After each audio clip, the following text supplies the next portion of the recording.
کہ اس وقت تمہارے ساتھ اللہ مخاطب ہے، اللہ کلام کر رہا ہے، یہ تمہارے سامنے اللہ کا رسول احمد عیسیٰ بیٹھا ہوا ہے، اور ذرا غور کرو میں اس وقت تمہارے سامنے بیٹھا ہوں، کدھر سے آ رہا ہوں؟ جو تم کہتے تھے کہ عیسیٰ نے دو ملائکہ کے کندھوں پر ہاتھ رکھے ہوئے اترے گا، آئے گا، اور ذرا غور کرو میں کدھر سے آ رہا ہوں۔ سب سے پہلے یہ جانو ملائکہ کیا ہیں، اس کے بعد تمہارے اوپر بالکل کھل کر واضح ہوگا ہاں یہ احمد عیسیٰ تو ملائکہ کے جو اجنحہ ہیں ان پر ہاتھ، ان پر اپنے یدئی رکھے ہوئے تمہاری طرف آ رہا ہے۔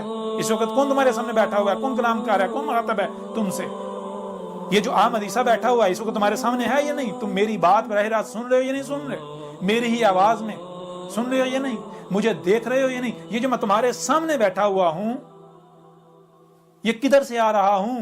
ذرا غور تو کرو، کدھر سے آ رہا ہوں؟ یہ میں السماء، یہ جو فضا ہے، فضا سے اتر رہا ہوں دو ملائکہ کے ذریعے۔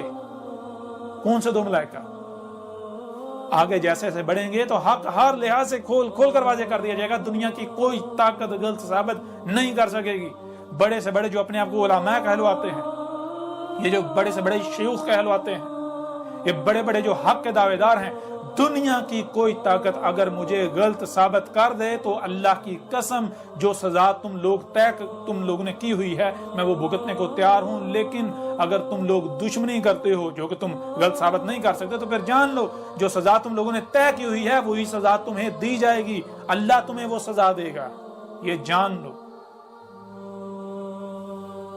ایک بار پھر آپ کے اوپر واضح کرتے ہیں کہ یہ الکتاب، اسے حاصل کریں، اسے ڈاؤن لوڈ کریں، یہ بالکل قریب سے دیکھ لیں، تھوڑا اسے زوم کر کے دیکھ لیں،